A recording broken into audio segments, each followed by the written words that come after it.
Hi hello നമസ്കാരം. Page 3 അക്കാദമിയുടെ പുതിയൊരു ക്ലാസ്സിലേക്ക് എല്ലാവർക്കും സ്വാഗതം.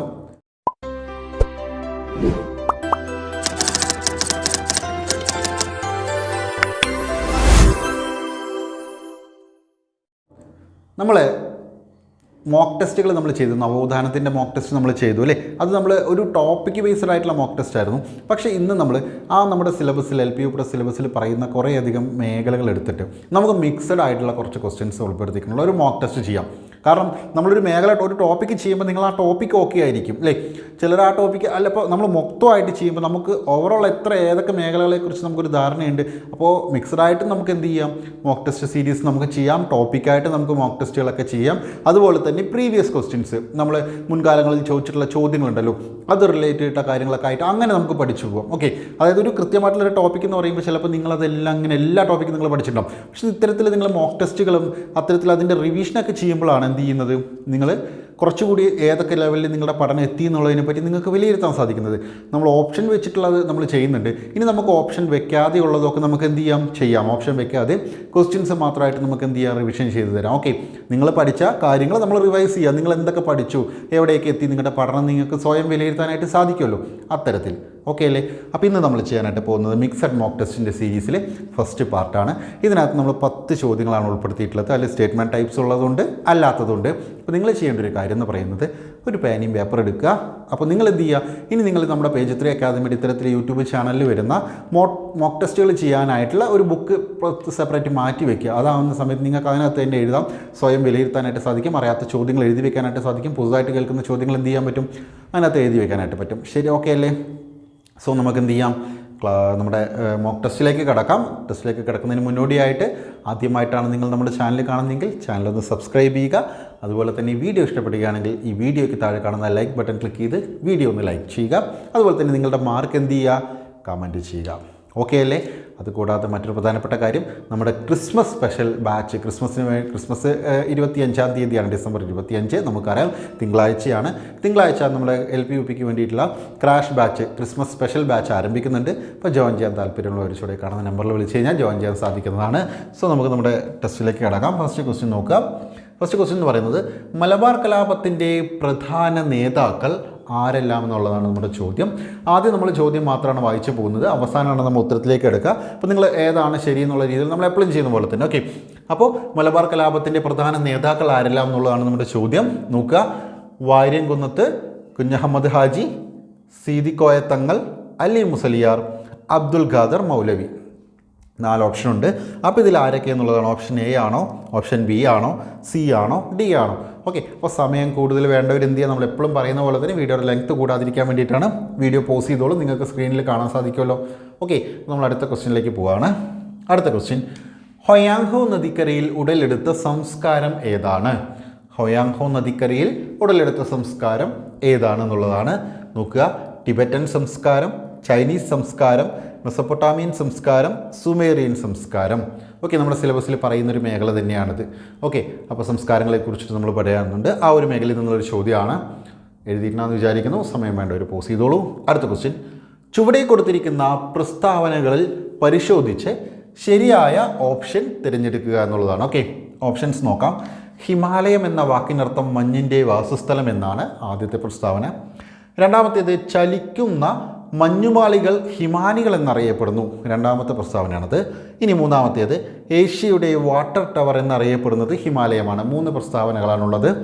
അതിൽ option A, option B, option C, option D. അപ്പോൾ ഏതാണെന്ന് നോക്കുക, വായിക്കുക, ഉത്തരം എഴുതുക. ഓക്കെ അല്ലേ. ഏതാ ഓപ്ഷൻ എന്നുള്ളത് നിങ്ങൾ എഴുതിയാൽ മതി. സമയം കൂടുതൽ വേണ്ടവർ എപ്പോഴും പറയുന്ന പോലെ തന്നെ പോസ് ചെയ്തോളൂ. അടുത്തത്, ശരിയായ ജോഡികൾ തിരഞ്ഞെടുക്കുക. ഓക്കെ, ശരിയായ ജോഡികൾ തിരഞ്ഞെടുക്കുക. നോക്കുക, ആലുവ അതിനൊപ്പം പെരിയാർന്ന് തന്നിട്ടുണ്ട്, അരുവിപ്പുറം അതിനോട് ചേർന്ന് നെയ്യാർന്നുണ്ട്, പിന്നീടോ പൊന്നാനി, ഭാരതപ്പുഴ, കുട്ടനാട്, പമ്പ. ഓക്കെ അല്ലേ. അപ്പോൾ ഇതിനകത്തു നിന്നുള്ള ശരിയായ ജോഡികൾ തിരഞ്ഞെടുക്കാനാണ് പറഞ്ഞിട്ടുള്ളത്. Option A, B, C, D. ഇതിലേതാണ് ഓപ്ഷൻ എന്ന് വെച്ച് കഴിഞ്ഞാൽ അത് എഴുതുക. ഓക്കെ അല്ലേ. റൈറ്റ്, അടുത്ത ചോദ്യത്തിലേക്ക് പോവാം. ചുവടെ തന്നിരിക്കുന്നതിൽ നാഡീകോശത്തിൻ്റെ ഭാഗങ്ങളിൽ പെടുന്നവ ഏവ. ചുവടെ തന്നിരിക്കുന്നവയിൽ നാഡീകോശത്തിൻ്റെ ഭാഗങ്ങളിൽ പെടുന്നത് ഏതെല്ലാം എന്നുള്ളതാണ്. 5 എണ്ണം തന്നിട്ടുണ്ട്. 1 ഡെൻഡ്രോൺ, രണ്ടാമത്തേത് ശ്വാൻ കോശങ്ങൾ, 3 ആക്സോൺ, 4 മർമ്മം, 5 സിനാപ്റ്റിക് നോബ്. ഓക്കെ, അപ്പോൾ നമ്മുടെ ചോദ്യം ചുവടെ തന്നിരിക്കുന്നതിൽ നാഡീകോശത്തിൻ്റെ ഭാഗങ്ങളിൽ പെടുന്നവ ഏതാ? ഓക്കെ, ഓപ്ഷൻ എ ആണോ, ബി ആണോ, സി ആണോ, ഡി ആണോ എന്നുള്ളത് എന്ത് ചെയ്യുക, സാവധാനം മനസ്സിലാക്കിയിട്ട് എഴുതുക. ഇതോടൊപ്പം തന്നെ ഈ ക്വസ്റ്റ്യൻസ് പഠിച്ചു പോവുകയും വേണം. ഓക്കെ അല്ലേ, ജസ്റ്റ് മോക്ക് ടെസ്റ്റ് മാത്രം ചെയ്ത് പോകരുത്. ഓക്കെ, അടുത്തതിലേക്ക് പോവാം. ലോഹങ്ങൾ HCl-മായി പ്രവർത്തിച്ചാൽ ഉണ്ടാകുന്ന വാതകം ഏത്? ഓക്കെ, അപ്പോൾ ലോഹങ്ങൾ ഹൈഡ്രോക്ലോറിക് ആസിഡുമായിട്ട് പ്രവർത്തിച്ചാൽ ഉണ്ടാകുന്ന വാതകം ഏത് എന്നുള്ളതാണ്. Carbon dioxide, option A, option B hydrogen, option C chlorine, option D oxygen. Okay, അപ്പോൾ ഏതാണെന്ന് വെച്ചാൽ എഴുതിക്കോളൂ. അടുത്തത്, ചുവന്ന ലിറ്റ്മസ് പേപ്പറിന് ആസിഡിലെ നിറം എന്ത് എന്നുള്ളതാണ്. ചുവന്ന ലിറ്റ്മസ് പേപ്പറിന് ആസിഡിലെ നിറം എന്താണ്? ഓപ്ഷൻ എ നീല, option B orange, option C ചുവപ്പ്, ഓപ്ഷൻ ഡി വെളുപ്പ്. ഓക്കെ അല്ലേ? അടുത്ത ചോദ്യം, ചന്ദ്രൻ ഒരു തവണ ഭ്രമണം പൂർത്തിയാക്കുവാൻ എടുക്കുന്ന സമയം. ചന്ദ്രൻ ഒരു തവണ ഭ്രമണം പൂർത്തിയാക്കുവാൻ എടുക്കുന്ന സമയമാണ് ചോദിച്ചിട്ടുള്ളത്. 21 ദിവസം, 14 ദിവസം, 21.25 ദിവസം, 27 1/3 ദിവസം. നോക്കുക, കൃത്യമായിട്ട് ഉത്തരം എഴുതുക. ഏതാണ് ഓപ്ഷൻ എന്ന് വെച്ച് കഴിഞ്ഞാൽ ഓപ്ഷൻ എഴുതുക. അടുത്തത്, ശബ്ദോർജ്ജത്തെ വൈദ്യുത സിഗ്നലുകൾ ആക്കി മാറ്റുന്ന ഉപകരണം. ഓക്കെ, ശബ്ദോർജ്ജത്തെ വൈദ്യുത സിഗ്നലുകളാക്കി മാറ്റുന്ന ഉപകരണം ഏത് എന്നുള്ളതാണ്. 4 ഓപ്ഷനുണ്ട്. Loudspeaker, earphone, microphone, amplifier. Okay, അടുത്ത ചോദ്യം, ചേരുംപടി ചേർക്കാനാണ് പറഞ്ഞിട്ടുള്ളത്. 1 2 3 തന്നിട്ടുണ്ട്, ഇവിടെ ABC എന്ന് തന്നിട്ടുണ്ട്. അപ്പോൾ എ എന്ന് പറയുന്നത്, അല്ല 1 2 3 കൊണ്ട് ഒന്ന് സയൻ, മജന്ത, മഞ്ഞ അല്ലേ. അതുപോലെ തന്നെ ABC എന്ന് തന്നിട്ട് പച്ച, ചുവപ്പ്, നീല അല്ലേ. അതായത് ഇവിടെ പ്രാഥമിക വർണ്ണങ്ങൾ ABC എന്ന് പറഞ്ഞ് തന്നിട്ടുണ്ട്. ദ്വിതീയ വർണ്ണങ്ങൾ ഏതാണ്? സയൻ, മജന്ത, മഞ്ഞ അല്ലേ. 1 2 3 എന്ന് പറയുന്ന ഓർഡറിൽ തന്നിട്ടുണ്ട്. ഇത് ചേരുംപടി ചേർക്കണം. അപ്പോൾ 1 ഇതുമായി ഏതാണ് ബന്ധം, 2 ഇതുമായി ഏതാണ് ബന്ധം, അങ്ങനെയാണുള്ളത്. അവിടെ ഓപ്ഷൻ എ ഉണ്ട്, option B, option C, option D പറഞ്ഞ് തന്നിട്ടുണ്ട്. അപ്പോൾ എന്ത് ചെയ്യുക, ഇത് കുറച്ച് ശ്രദ്ധിച്ചിട്ട് ആൻസർ ചെയ്യുക. ഓക്കെ, അപ്പോൾ എന്തായാലും നിങ്ങൾക്ക് ഇത് കുറച്ച് സമയം എടുത്ത് ചെയ്യണം. പെട്ടെന്ന് ചിലപ്പോൾ കിട്ടണമെന്നില്ല, നിങ്ങൾക്ക് അറിയുന്നവർക്ക് എളുപ്പം കിട്ടുകയും ചെയ്യും. ഓക്കെ, അപ്പോൾ എന്ത് ചെയ്യുക, അത് നോക്കുക. വീഡിയോ പോസ് ചെയ്തിട്ട് എന്ത് ചെയ്യുക, നോക്കുക. അപ്പോൾ നമ്മൾ 10 ചോദ്യങ്ങൾ ഇവിടെ പറഞ്ഞു. 10 ചോദ്യങ്ങളിൽ എല്ലാം നിങ്ങൾ എഴുതി കഴിഞ്ഞിട്ടുണ്ടെന്ന് വിചാരിക്കുന്നു. അറിയാത്തത് എന്ത് ചെയ്യുക, നമുക്ക് നോക്കി പോകുമ്പോൾ നമുക്ക് എന്ത് ഇനി നമ്മൾ ഉത്തരത്തിലേക്ക് കിടക്കുകയാണ്. നമുക്ക് ഇതിൻ്റെ എല്ലാ ഉത്തരങ്ങളും നമ്മൾ പറയാനായിട്ട് പോവുകയാണ്. അപ്പോൾ ശരിയായിട്ടുള്ളവ ശരിയായിട്ട് ഇടുക. കൃത്യമായിട്ടുള്ള മാർക്ക് എന്ത് ചെയ്യുക, നിങ്ങൾ കമൻറ്റ് ചെയ്യുക. കൃത്യമായിട്ടുള്ള മാർക്ക് നിങ്ങൾ കമൻറ്റ് ചെയ്യുക. ഓക്കെ അല്ലേ? അതിനിപ്പോൾ കുറഞ്ഞാലോ കൂടിയാലോ നിങ്ങൾ അങ്ങനെ ചിന്തിക്കേണ്ട. കാരണം വെച്ചാൽ നിങ്ങൾ മാർക്ക് നിങ്ങളുടെ കമൻറ്റ് ചെയ്യുക. അപ്പോൾ നിങ്ങൾക്ക് എന്ത് ചെയ്യും, കൂടുതൽ മാർക്ക് അടുത്ത തവണ കൂടുതൽ മാർക്ക് എന്ത് ചെയ്യും, എന്നെ കൊണ്ട് വാങ്ങാൻ സാധിക്കണം. ആ കൂടുതൽ മാർക്ക് ഞാൻ മുഴുവൻ മാർക്കും കമൻറ്റ് ചെയ്യുന്ന രീതിയിലേക്ക് എൻ്റെ ശ്രമം ഞാൻ കൊണ്ടുപോകും എന്നുള്ള രീതിയിലുള്ള ഒരു വാശിയിൽ നിങ്ങൾ എന്ത് ചെയ്യുക, എപ്പോഴും മോക്ക് ടെസ്റ്റുകൾ ചെയ്യാം. ഓക്കെ, നോക്കുക. ആദ്യത്തെ ചോദ്യം, മലബാർ കലാപത്തിൻ്റെ പ്രധാന നേതാക്കൾ ആരെല്ലാം എന്നുള്ളതായിരുന്നു അല്ലേ. നമ്മൾ 4 എണ്ണം പറഞ്ഞിട്ടുണ്ട്. ഒന്നാമത്തത് വാര്യൻകുന്നത്ത് കുഞ്ഞഹമ്മദ് ഹാജി, 2 സീദിക്കോയ തങ്ങൾ, 3 അലി മുസലിയാർ, 4 അബ്ദുൽ ഖാദർ മൗലവി. നോക്കുക, ഇവിടെ ആദ്യത്തെ വാര്യൻകുന്നത്ത് കുഞ്ഞഹമ്മദ് ഹാജി അല്ലേ, അദ്ദേഹം എന്താണ്, അദ്ദേഹം മലബാർ കലാപത്തിൻ്റെ പ്രധാന നേതാക്കളിൽ ഒരാളായിരുന്നു. അപ്പോൾ അദ്ദേഹം ഇവിടെ ശരിയായിട്ടുള്ള ഒരു ഓപ്ഷനാണ്.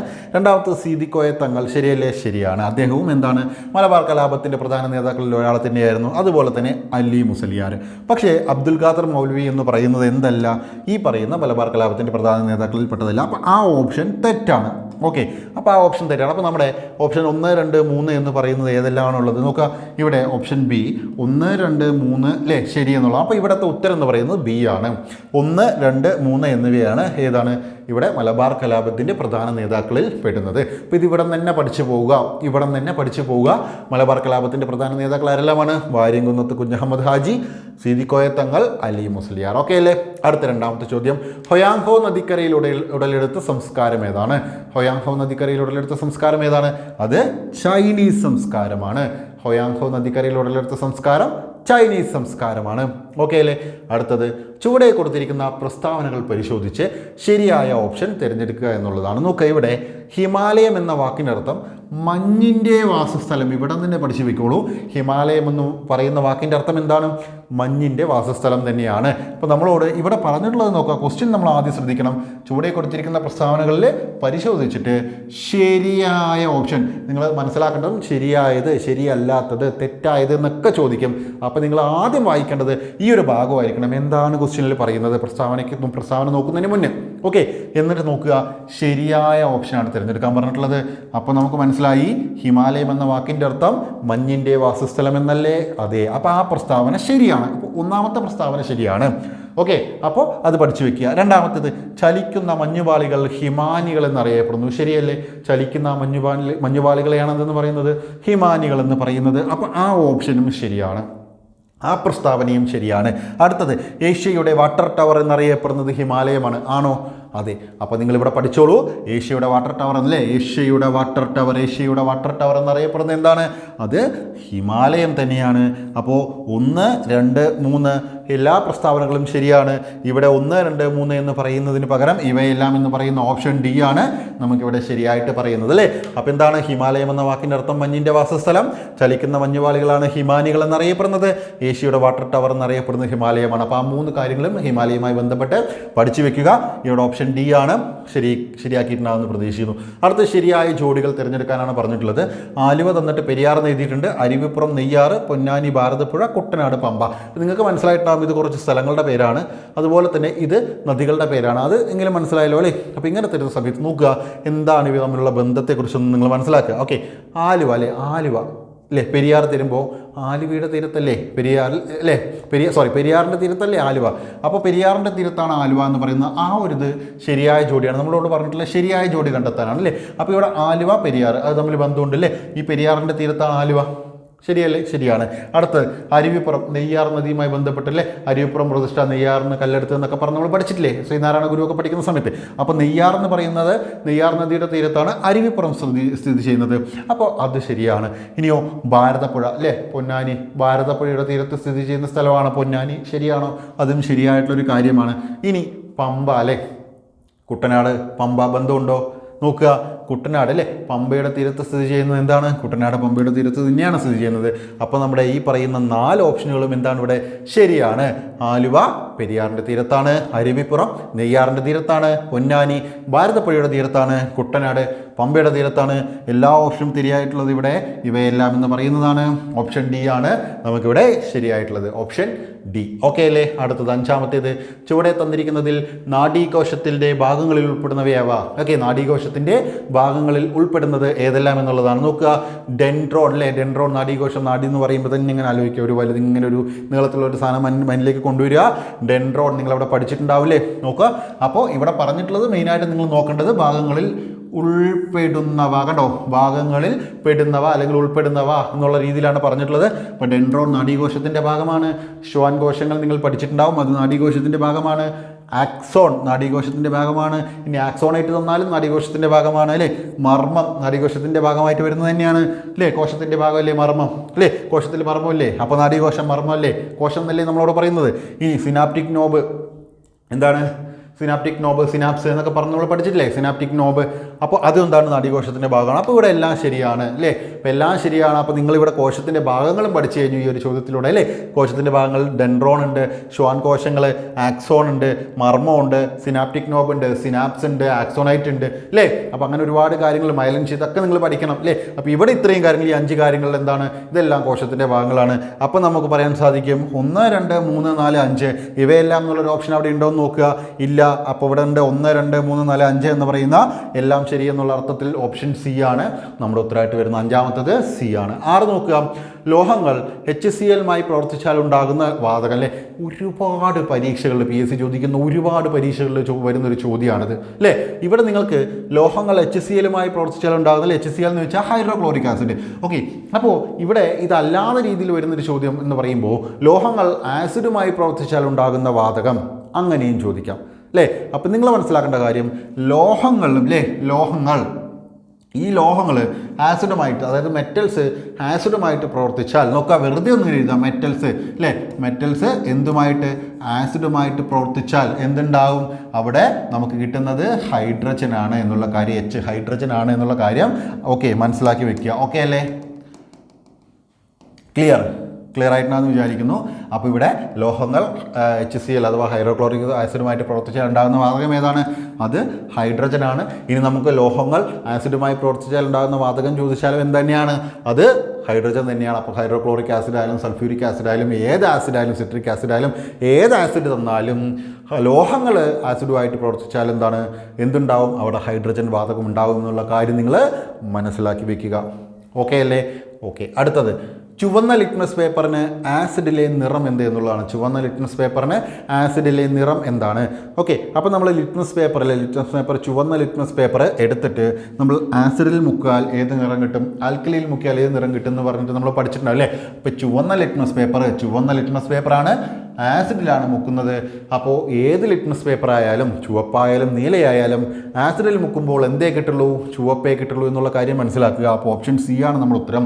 ഓക്കെ. അപ്പോൾ ആസിഡിലാണെങ്കിൽ ഏത് ലിറ്റ്മസ് പേപ്പർ മുക്കിയാലും നമുക്ക് എന്തേ കിട്ടുള്ളൂ?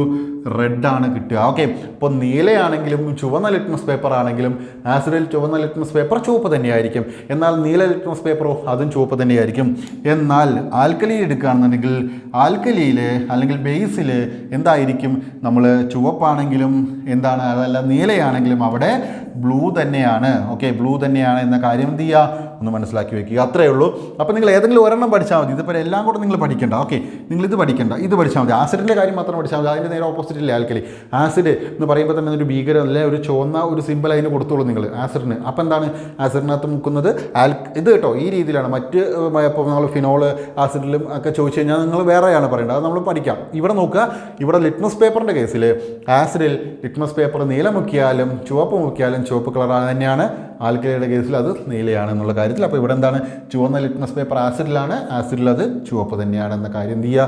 മനസ്സിലാക്കി വെക്കുക. എട്ടാമത്തേത്, ചന്ദ്രൻ ഒരു തവണ ഭ്രമണം പൂർത്തിയാക്കാൻ എടുക്കുന്ന സമയം അല്ലേ? അതെന്താണ്? അത് ഓപ്ഷൻ ഡി 27 1/3 ദിവസമാണ് അല്ലേ? ഭ്രമണത്തിനും പരിക്രമണത്തിനും ഒരേ സമയം എടുക്കുന്ന ചന്ദ്രൻ എന്ന് പറഞ്ഞാൽ നമ്മൾ പഠിച്ചിട്ടുണ്ടല്ലേ? 27 1/3 ദിവസം. അപ്പോൾ ഓപ്ഷൻ ഡി ആണത് ശരിയായ ഉത്തരം എന്ന് പറയുന്നത്. ഇനി 9ാമത്തേത്, ശബ്ദോർജ്ജത്തെ വൈദ്യുത സിഗ്നലുകളാക്കി മാറ്റുന്ന ഉപകരണം. നോക്കുക, ചിന്തിച്ചാൽ മതി. ശബ്ദോർജ്ജത്തെ വൈദ്യുതി സിഗ്നലുകളാക്കി മാറ്റുകയാണ് അല്ലേ? അപ്പോൾ ശബ്ദം എന്ന് പറയുമ്പോൾ നമ്മൾ സംസാരിക്കണം. നമ്മുടെ ശബ്ദത്തെ വൈദ്യുത സിഗ്നലുകളാക്കണമെങ്കിൽ ഏതിനെ പറ്റുള്ളൂ? അത് മൈക്രോഫോൺ അല്ലേ? നമ്മളെ മൈക്കിലല്ലേ സംസാരിക്കുക? നമ്മൾ സംസാരിക്കുന്നതിൽ ആ മൈക്കിലായിരിക്കും അല്ലേ? ഈ മൈക്ക് എന്ത് ചെയ്യും? അതിനെ വൈദ്യുത സിഗ്നലുകളാക്കിയിട്ട് നമ്മൾ ആംപ്ലിഫയറിലേക്ക് കൊടുത്തിട്ട് അവിടെ നിന്ന് ആംപ്ലിഫയർ എന്ത് ചെയ്യുന്നുണ്ട്? അതിനെ വീണ്ടും ശബ്ദ സിഗ്നലുകളാക്കാൻ ലൗഡ് സ്പീക്കർ വഴി ശബ്ദ സിഗ്നലുകളായിട്ട് വരുന്നുണ്ട് അല്ലേ? നിങ്ങൾ അങ്ങനെ ഒന്നും പഠിക്കേണ്ട. ഇവിടെ ശബ്ദോർജ്ജത്തെ എന്താക്കിയിട്ടാണ് മാറ്റുന്നത്? നമുക്ക് വൈദ്യുത സിഗ്നൽ അല്ലേ? ശബ്ദോർജ്ജം വൈദ്യുത സിഗ്നൽ ആക്കുന്നത് ഏതാണ്? ഇവിടെ ഓപ്ഷൻ സി ആയിട്ടുള്ള മൈക്രോഫോണാണ് അല്ലെങ്കിൽ മൈക്കാണ് എന്നുള്ള കാര്യം എന്ത് ചെയ്താൽ മതി? ആലോചിച്ചാൽ മതി.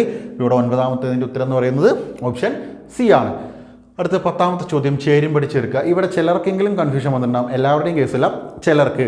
അപ്പോൾ അത് പറഞ്ഞു തരാം അത് എങ്ങനെയാണെന്നുള്ളത്.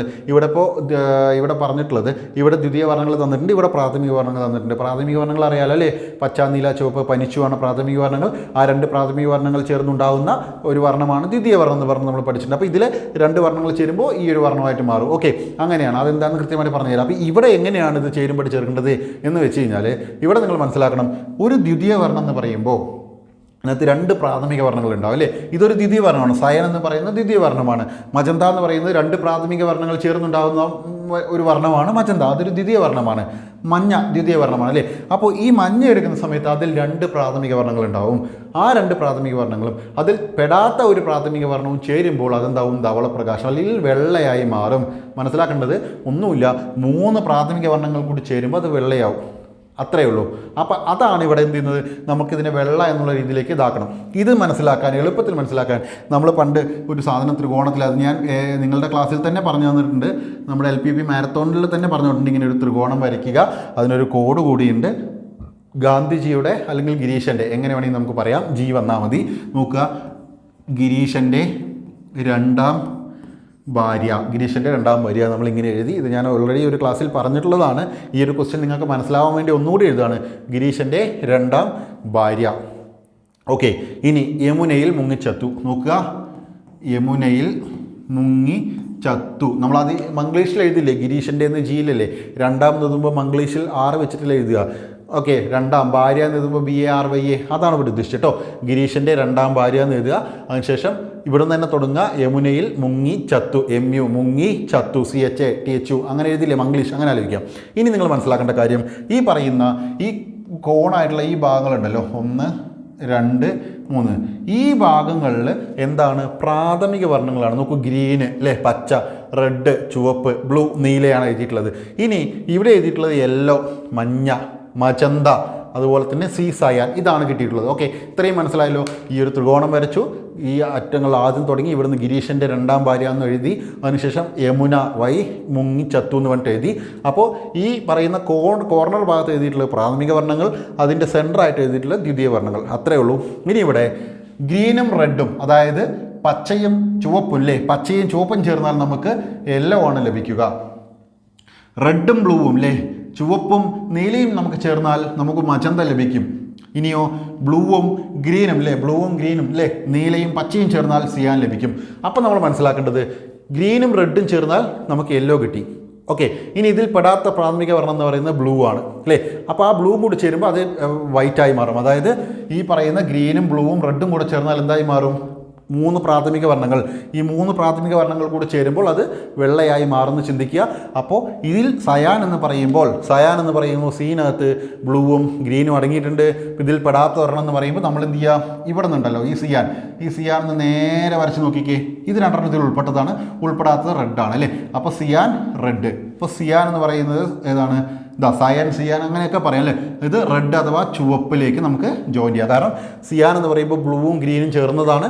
അതിലുൾപ്പെടാത്ത പ്രാഥമിക വർണ്ണം എന്ന് പറയുന്നത് ചുവപ്പാണ്. അത് നമുക്കത് കിട്ടി. അപ്പോൾ എന്താ, 1 എന്ന് പറയുന്നത് ബി ആണ്. 1 ബി ആയിട്ടുള്ളത് ഇവിടെ 1 ബി ആണ്, ഇവിടെ 1 ബി ആണ്. ഓക്കെ, ബാക്കി 2 നമുക്ക് വെട്ടിക്കളയാനായിട്ട് പറ്റും. ഓക്കെ, എളുപ്പം കിട്ടാനായിട്ട്. ഇനി ഇത് 2 ഉള്ളത് അല്ലേ. അടുത്തത് നോക്കൂ, മജന്ത എന്ന് പറയുന്നത് ഏതൊക്കെയാണ്? ബ്ലൂവും റെഡും ചേർന്നാണ് മജന്ത അല്ലേ. ബ്ലൂവും റെഡും ചേർന്നാണ് മജന്ത.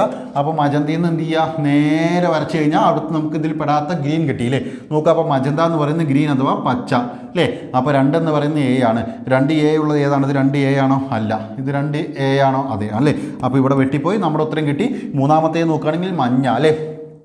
മഞ്ഞ എന്ന് പറയുമ്പോൾ യെല്ലോ എന്ന് പറയുമ്പോൾ ഗ്രീനും റെഡും ചേർന്നതാണ്. അപ്പോൾ അതിൽ പെടാത്ത ഒന്നാണ് ബ്ലൂ എന്ന് പറയുന്നത്. നോക്കൂ, ഇത് 3ാമത്തത് സി തന്നെയാണ്. 3 സി തന്നെയാണ്. അപ്പോൾ നമ്മുടെ ഉത്തരം എന്ന് പറയുന്നത് ഡി ആണ്. ഓക്കെ അല്ലേ. അപ്പോൾ ഇങ്ങനെയാണ് ഈ ഒരു ചോദ്യം വന്നിട്ടുള്ളത്. ഓക്കെ, അത് എളുപ്പം മനസ്സിലാകാൻ വേണ്ടിയിട്ട് പെട്ടെന്ന് നിങ്ങൾക്ക് ഇത് വരച്ച് കഴിഞ്ഞാൽ എളുപ്പത്തിന് ഇതാക്കാൻ പറ്റും. ഇരുന്ന് ആലോചിച്ചാൽ ചിലപ്പോൾ കിട്ടണമെന്നില്ല. നിങ്ങൾക്ക് നിങ്ങളുടേതായിട്ടുള്ള കോഡ് ഉണ്ടെങ്കിൽ അങ്ങനെ നമുക്ക് പെട്ടെന്ന് കിട്ടാൻ വേണ്ടിയിട്ട് ഇങ്ങനെയുള്ള ഒരു മെത്തേഡ് യൂസ് ചെയ്യാനായിട്ട് സാധിക്കുന്നുള്ളതാണ്. ഓക്കെ അല്ലേ. അപ്പോൾ 10 ചോദ്യങ്ങളാണ് നമ്മളിവിടെ ഡിസ്കസ് ചെയ്തിട്ടുണ്ടായിരുന്നത്. 10 ചോദ്യങ്ങളെക്കുറിച്ച് കൃത്യമായിട്ടുള്ളൊരു ധാരണ നിങ്ങൾക്ക് കിട്ടിയിട്ടുണ്ടാകുമെന്ന് വിചാരിക്കുന്നു. ഇതിൽ എത്ര മാർക്ക് കിട്ടി, എന്തൊക്കെ നിങ്ങൾ ഇതിനകത്ത് പഠിച്ചു എന്ന് എനിക്ക് മനസ്സിലാകാൻ പറ്റണം. ഓക്കെ, അപ്പോൾ നിങ്ങൾക്ക് ക്ലാസ് ഇഷ്ടപ്പെട്ടാൽ എന്ത് ചെയ്യുക? നിങ്ങൾക്കിത് യൂസ്ഫുൾ ആയെങ്കിൽ നിങ്ങൾ ഈ വീഡിയോ ഒന്ന് ലൈക്ക് ചെയ്യുമ്പോഴാണ് നമുക്കത് സാറ്റിസ്ഫാക്ഷൻ. അതുപോലെ തന്നെ നിങ്ങളുടെ മാർക്ക് ഒന്ന് കമൻറ്റ് ചെയ്യുക. നമുക്കതിനനുസരിച്ച് നമുക്ക് എന്ത് ചെയ്യുക? ഓരോ കാര്യങ്ങൾ ഈ പറയുന്ന ക്ലാസ്സിൽ പറഞ്ഞ എല്ലാ ക്വസ്റ്റ്യൻസും അതിൻ്റെ എക്സ്പ്ലനേഷൻസും എല്ലാം നിങ്ങൾ കൃത്യമായിട്ട് പഠിച്ച് വെക്കുക. ഓക്കെ അല്ലേ. നിങ്ങളുടെ മാർക്ക് കമൻറ്റ് ചെയ്തോളൂ. അതുപോലെ തന്നെ വീഡിയോ ഇഷ്ടപ്പെട്ടാൽ വീഡിയോ ഒന്ന് ലൈക്ക് ചെയ്യുക. അതുപോലെ തന്നെ നമ്മുടെ കോഴ്സിൽ ജോയിൻ ചെയ്യാൻ താല്പര്യമുണ്ടെങ്കിൽ LPUPയുടെ ക്രാഷ് കോഴ്സാണ്. അപ്പോൾ പരീക്ഷ വരെ നിൽക്കുന്ന ഈ ക്രാഷ് കോഴ്സ് ഡെയിലി 3 മണിക്കൂർ ലൈവ് ക്ലാസ്, അതല്ലാതെ റെക്കോർഡഡ് ക്ലാസ്, ലൈവിൻ്റെ റെക്കോർഡർ അല്ല, അല്ലാതെയുള്ള റെക്കോർഡഡ് ക്ലാസ്, എല്ലാ ആഴ്ചയിലും 100 മാർക്കിൻ്റെ മോക്ക് ടെസ്റ്റ്, പഠിച്ച കാര്യങ്ങളുടെ റിവിഷൻ, അതെല്ലാം നമ്മൾ വരുന്നുണ്ട്. അപ്പോൾ ഇത്തരത്തിലുള്ള ഒരു ലോങ് ബാച്ച് മീൻസ് പരീക്ഷ വരെയുള്ള ഒരു ബാച്ചിലേക്ക് ജോയിൻ ചെയ്യാൻ താല്പര്യമുള്ളവർ ചുവടെ കാണുന്ന നമ്പറിൽ വിളിക്കാവുന്നതാണ്. ക്രിസ്മസ് പ്രമാണിച്ച് നമ്മൾ ക്രിസ്മസ് സ്പെഷ്യൽ ബാച്ച് ഈ പറയുന്ന ഡിസംബർ 25-ന് ആരംഭിക്കുന്നുണ്ട്. ജോയിൻ ചെയ്യാൻ താല്പര്യമുള്ളവർ എന്ത് ചെയ്യുക? ചുവടെ കാണുന്ന നമ്പറിൽ വിളിക്കുക. അടുത്ത ക്ലാസ്സിൽ മറ്റൊരു മോക്ക് ടെസ്റ്റുമായിട്ട് കാണാം. Thank you.